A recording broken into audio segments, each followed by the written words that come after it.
Oh, that's okay. Who's here on Michaela Johnson?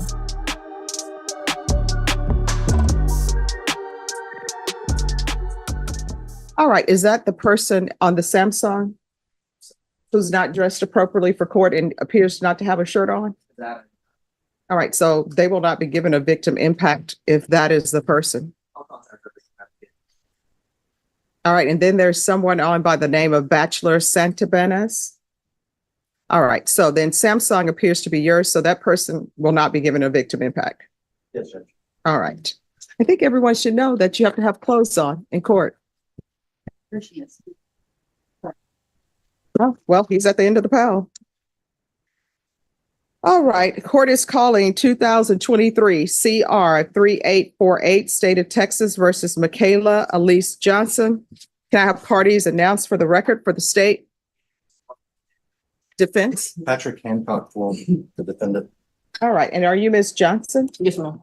All right. We're here for sentencing. You entered a plea of no contest to robbery on December 4th. According to the plea bargain agreement, punishment is to be assessed at a cap of 8 years in the prison. The state is opposing your application for community supervision or deferred adjudication.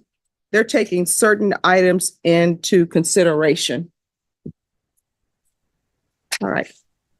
Did you all have a chance to review the PSI report, state? Yes, Judge. Defense? I did, Your Honor. Any objections to the PSI report, state? No, Defense? no, ma'am. All right. State, any witnesses? No, Your Honor. Defense, any witnesses? Yes, Your Honor, I do. I have Miss Alicia Franklin, Michaela's mom. All right, Ms. Franklin.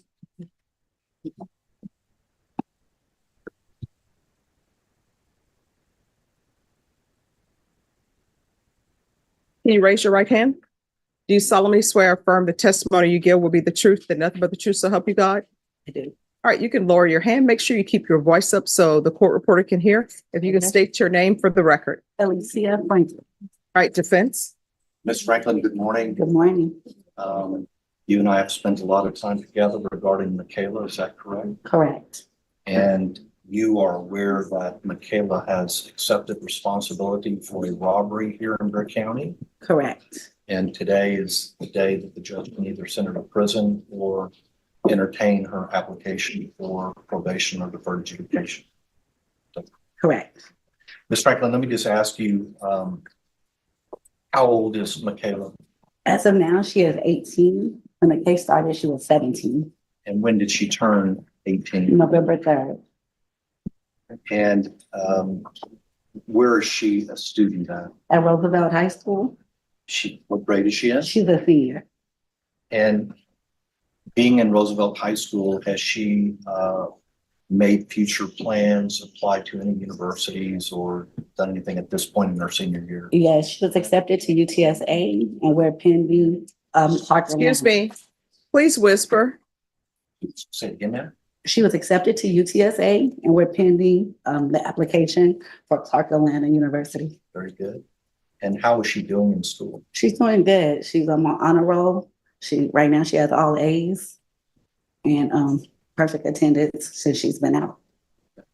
And did Michaela request a letter from one of her school counselors to offer to the court today? She did. Ron, I tendered this to the state for their review. At some point, you'd like me to look at that, Judge. All right, any objections to the court reviewing this? All right, you may continue. Ms. Franklin, with regard to that letter, is it a positive review of how Michaela's doing at Roosevelt High School right now? It is. Michaela's right now, since her release, she's at the best she's ever been. She's focused, she's serious about furthering her future for college, and she's on the right path. I'd like to take you back to, I guess, the time around this offense. And before I do that, I want to ask you, are you a single mom? I am. Does Michaela have a father in her life who's active or? He's not active, not consistently. And does she have any siblings? She does. She has a brother and a sister from her father. But living in your household is just No, no one, just me and Michaela. want to take you back to around the time of the offense. Do you remember getting a call that Michaela had been locked up for some very serious offenses? Yes, I do. And can you tell the court what your response was? That she needed to sit there. I left her in there. She needed to understand what she had done and take responsibility. I left her in there for 5 months before I bonded her out, so she could understand that she didn't do anything, it wasn't something small. She needed to understand exactly what she did and what she could look forward to. She needed to know what prison or their county was, what jail was. And do you think those 5 months had a significant impact in her life? Most definitely. I know for a fact she doesn't want to go back. She definitely has a true meaning of what jail is. And was that your goal at that time? That's definitely was my goal, because I could have bonded her out the same day or the next day. I mean, I could have got the financial means to get her out. So it was definitely my goal for her to learn her lesson. And hopefully we don't ever have to revisit this again, which I don't think we will. I honestly think that she did learn her lesson. Miss Franklin, let me ask you, at the time when she was arrested, were there some behavioral problems that you picked up on? Yeah, there was, but I thought she was just being a rebellious teenager. I didn't realize she was like depressed and had low self-esteem until she had suicidal thoughts. I took her to Little Ridge, but they let her out and she did a little counseling here and there. So I thought she was just being more rebellious to herself. I honestly didn't know it was mental health issues there. But once I did know, I've gotten her help. What mental health issues have you discovered regarding your case? Definitely depression, low self-esteem. We've been going through exercises with the counseling sessions. And me, myself, just trying to boost her up and get her on the right path to feel good about herself. And do you think you're on a positive path right now? Most definitely we are. She's back living at home? She lives at home. Our relationship is really good. She's more open. We actually have conversations about how she's feeling. And I think we're on a really good path. And that's different than what it was before the Most definitely. She would stay to herself more, so lock herself up in her room. Just for me, what I thought was normal teenage stuff, but evidently it was a little deeper than that. Ms. Franklin, you own the business. Would you tell the judge what you do for a living? I do. I'm Sugar Glamour Salon, a hair salon in San Antonio. And have you and Michaela talked about her interest in working in the salon? Yes, but actually before this, she did. She was my assistant. And to be honest, I need her back as an assistant, but she wants to be a barber and to get her through college. It'll be something for her to fall back on. And I can, I'm also an instructor, so she can get some of her hours through me. You mentioned that she's been accepted to UTSA. Yes, she's been accepted to UTSA, but she's also, we're pending the application for Clark Atlanta, which she preferably would want to go. And what would be her interest in studying in college? Business marketing.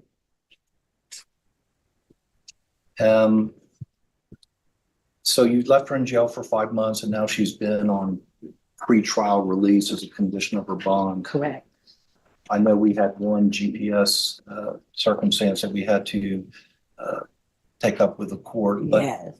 Other than that issue that was straightened out here in the courtroom, do you think she's been compliant with all the rules? Yes, she's been compliant, and I also make sure she's compliant. I mean, we get home on time, way before time.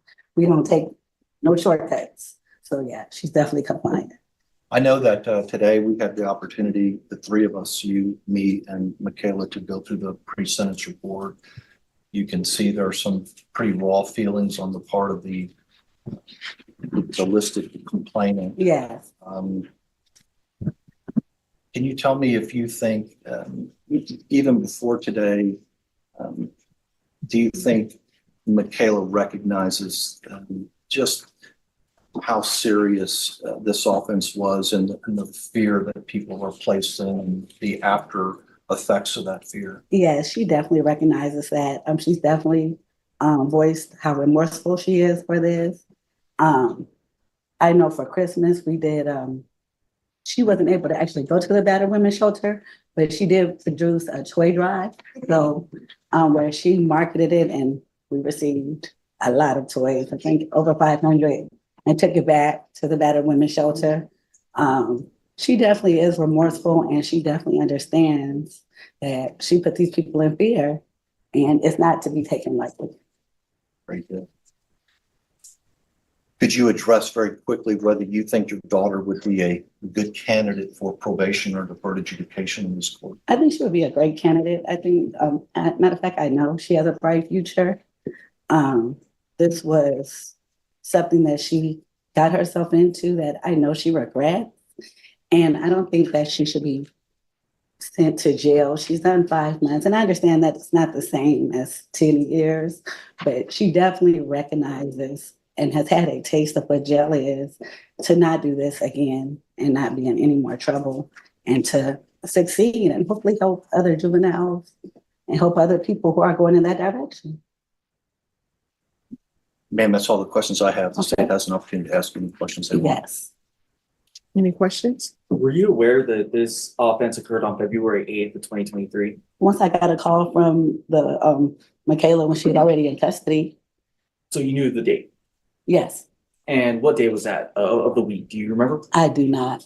Would it surprise you that it was Wednesday?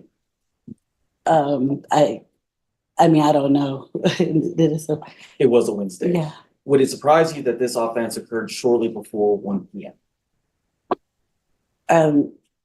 The whole thing surprised me. But I'm asking specifically about the time at which the offense occurred. Would that surprise you? Did you know that it happened? I did know. I mean, I've known since by reading the papers, and Where should Michaela have been? she should have been at school. So do you know, or did Michaela ever talk to you about what happened during this offense? Yes, So you were aware that the victims in this case was a mother and her young 4-year-old son. yes, sir. And you had a chance to read the victim impact statement. Yes, sir. And did it shock you that this had a drastic effect on that family? No, sir. I definitely understand the turpitude of the case. So you understand what the victim's feeling when she's saying that prison would be appropriate here. I don't think it would be appropriate for Michaela And ma'am, for the simple fact. I'm gonna ask if you could answer my question. Would it surprise you or does it shock you that the victim in this case is asking for prison? No, sir. Is it understandable? It definitely is understandable. And were you aware that the other two people that participated in this act, that they were both younger than you? Yeah. So she was the oldest one out of the group, right? Okay. Yes. So she should have been able to make better decisions than the other two, correct? I don't agree with that. The other two had been in trouble. I understand. And she also was the only girl. So And specifically her role in this act, were you aware that she was the person that drove the car that boxed in the victim and her son? I understand that she was the driver. Yes, sir. Specifically that boxed in the victim and I her son. understand. Nothing else to say. All right, any other questions? Ms. Franklin, I think I tendered it to the judge as a part of the other letter, but we did take Michaela to be evaluated by Mark Harris. Is that I correct? did. He's a licensed therapist, is that correct? Yes. Judge, if I didn't give you that. Yes, you did. And I reviewed it. Okay. very It's good. attached to that. Thank you, Judge. And you had the opportunity to look at his assessment, and that's helped you on a path of understanding her now, is that correct? Yes, it did. All right. Thank you. Thank you for coming in. All right, defense, call your next witness. Judge, that's it. All right, did your client wish to say anything? Judge, I think I'm going to speak for her. All right, so I want to let the parties know that part of my question, or maybe you can address this, counsel, Yes, ma'am. because it says that she is minimizing her role. And it says regarding the instant offense, the defendant stated, I have no comment at this, which I understand. Sure. That was But me. then she comes back and she does make a comment. And it says the defendant later stated, I feel it needs to be looked into more rather than what they are saying. And I think we addressed that actually this morning, Judge. I think her point on that is she was charged with aggravated robbery. She did not possess, hold, or yield a gun. And so it's been kind of a process of explaining that to her. So I think that she's not minimizing her role as far as doing things with those young men. However, I think she's made a distinction that, contrary to what the state wants to put forward, is that she was not the leader of this. She was a follower in this, and she did not possess or hold a gun. So I think as to Miss Ballard's point in the PSI, maybe she could have gotten out of the car and said, "Hey, don't do that." She didn't do it. But the point of the matter is that she was in the car and not actively terrorizing these people. I make that distinction, but I also understand that if she's there, that she's a part of it. All right, because I'm reading the PSI. I'm sorry, reading the stipulations. And the stipulations, it says that she was the one who boxed the driver in. Well, Judge, we're here taking responsibility for the facts. So I don't think she has said that she's not guilty of this offense. I just think she has a different interpretation of her role versus those young men. All right. All right. Anything else from the state? I was informed by our victim advocates that the witness on Zoom was dressed. It was a brown sweater. That's what she's saying that she was wearing. No, the person who was on Samsung, that wasn't a brown sweater. Unless I'm colorblind or something's going on, they had on no top. Well, all right, Judge, I just wanted to make sure. All right, thank you. All right. I don't want to overstep, but I do want to make a brief argument when it's time. Yes, you may proceed. So, Judge, when I first started representing this young lady, she was in jail. And as her mother said, usually I have to field those questions: how quickly can we get out of jail? I think Ms. Franklin took a very brave approach for a single mom, and that is that I want her to sit with it. These are serious charges. I want her to get a taste of incarceration. I want her to understand that you have to be penalized or punished for the things that you do. So 5 months passed by. And so I think that the value in that here in the courtroom today is that she has a taste of incarceration. And I think she's come out of jail, Judge, and the letter from the Roosevelt High School from Ms. Howard says she's really doing well in school.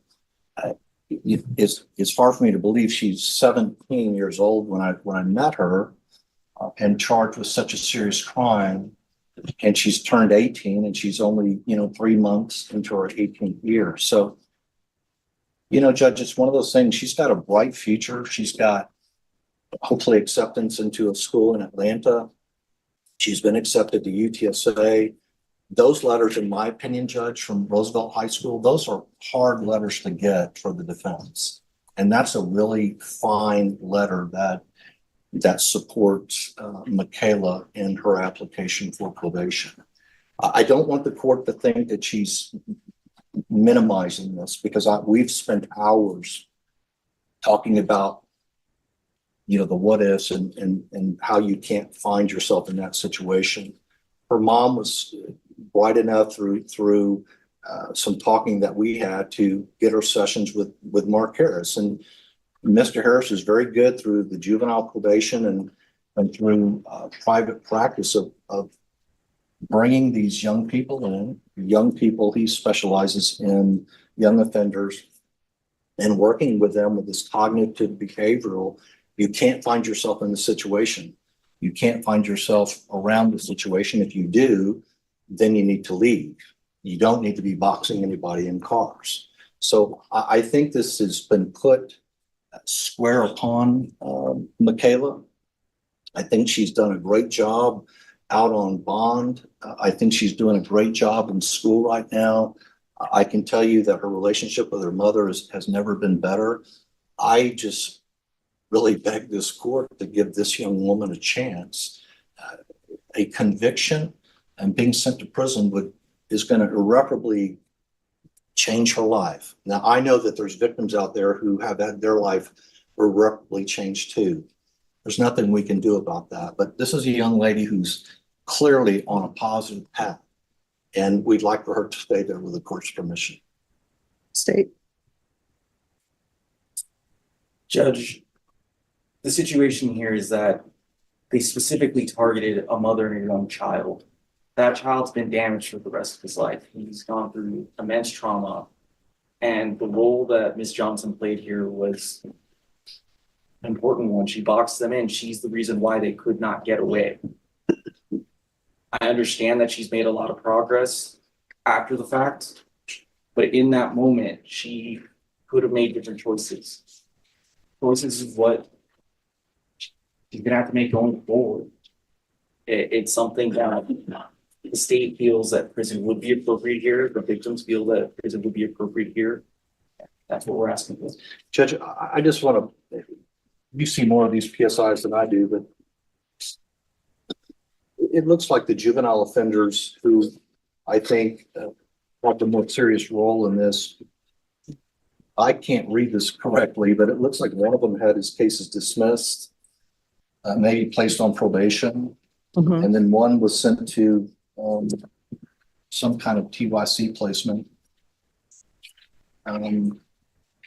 So I guess if I look at that, Judge, I just argue that there will be some kind of equitable position here by the court to figure out what to do with Michaela. Again, Judge, deferred adjudication on second-degree felony is quite a good thing. I mean, we all know what deferred adjudication is, but sometimes it doesn't mean a do diddly damn in court. Here, it makes a big difference because it gives her a chance to prove herself, and it gives the court a long leash to make sure that she's doing well. I don't know what else we could bring the court to show that she's remorseful, doing well at home, doing well on her conditions of bond. So again, we would ask that the court wisely place her on deferred adjudication. Understand that she's done 5 hard months in the Bexar County Jail. I think she spoke about her fear of the jail with Mark Harris in that letter. I think her mom made a good decision, and we're hoping that will sway the court in giving her a chance at a future without being another young Black female with a conviction on her. Here's the court's problem, and what I think people need to look at. Sometimes punishment, and all attorneys will tell you when we're in law school, they tell you about the purposes of sentencing. Sometimes the purpose of sentence is for rehabilitation. Sometimes it's just punishment.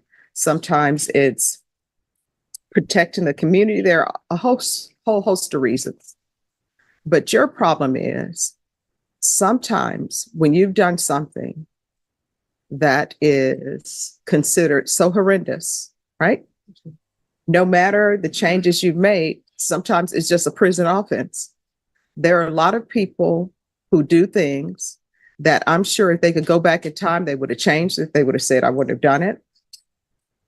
But the boxing of someone in with your vehicle, and I read the PSI report and I read the stipulations. In the stipulations, the driver of the vehicle said, hey, my son is in the car. And that didn't give anybody pause. I would think that there are certain things that should give people pause. For example, if somebody holds somebody at gunpoint and they want to steal their vehicle, they would say, oh my gosh, shucks, I didn't know there was a child in this car. Let me pause. But they gave nobody pause. Everybody just still continued with what they were going to do. That's a problem for the court. So this is what the court isn't the problem that she was, no matter what her role was, it was still going to be something that was horrendous because it's a robbery. Yeah. So and I'm not trying to argue with the court, but under that circumstance, then no one should be eligible for deferred adjudication. Well, counsel, as you're aware, there are different types of robbery. And there are some robberies that don't involve a child. State? Your Honor, so right here, one thing I did notice in the letter for the psychiatrist, something that is bothering me, I knew I'd seen it somewhere in here, is that Ms. Johnson, she said she gave them a ride but did not know their intentions, but she played a role in boxing them in. She says that she had never had or handled a gun that night. When the police lit up her car, the boys threatened her if she didn't keep going. One of the boys threatened to shoot her if she stopped. Nowhere is that brought up in the report that she had mentioned that she had said that they had threatened her. So that's just something that is. Well, I don't think it's her feeling, so it's not going to be in a police report. Right, But I can tell you that was her feeling on this. She did feel threatened by these two young juvenile offenders. But we're here today to take responsibility and not make excuses. So that's our answer to that, Judge. All right. Is there anything else before the court makes its ruling? No, Your Honor. No, you're not. All right, this is what the court is going to do. Court is going to find you guilty, taking consideration 2023 CR 3850, 2023 CR 3849, grand jury number 806632. There's to be restitution of $110 to John Bright in grand jury number 806632. Give you credit for any time served. I'm going to retain jurisdiction. Your attorney will tell you what that means, and I'm going to sentence you to 6 years in the prison. Did you review what it's entitled trial court certification with your attorney? Did you understand it and did you sign it? Because this is a plea bargain agreement, because I followed your plea bargain agreement, because you waive your right to appeal, you do not have the court's permission to appeal. Because this is a felony conviction, you're not allowed to own or possess any weapons or ammunition. If you have a question over what a weapon or ammunition is, you'll need to speak to your attorney. And Mr. Hancock, you can explain to her what that means. I will, Judge. All right.